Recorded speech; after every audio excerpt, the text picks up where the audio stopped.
তারা এখন আমার দোকানে বসে রইছে। আরে ভাই, আপনি এখনো যান নাই, বসে রইছেন?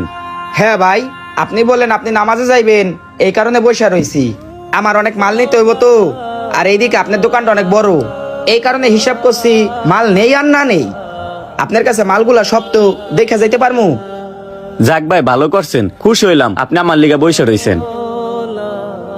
কিন্তু ভাই, শুনলাম আপনি নাকি সব মালের দাম একটু বেশি রাখেন, এটা কি সত্যি নাকি? কি বলেন ভাই এইসব? আমি মালের দাম বেশি রাখবো কেন? যে মালের যে দাম আমি ওই দামই রাখি, যেটা কম দাম কম রাখি, যেটা বেশি দাম বেশি রাখি। ভাই, আপনি 1.5-2 কোটি টাকা দা বাড়ি উঠাইবেন।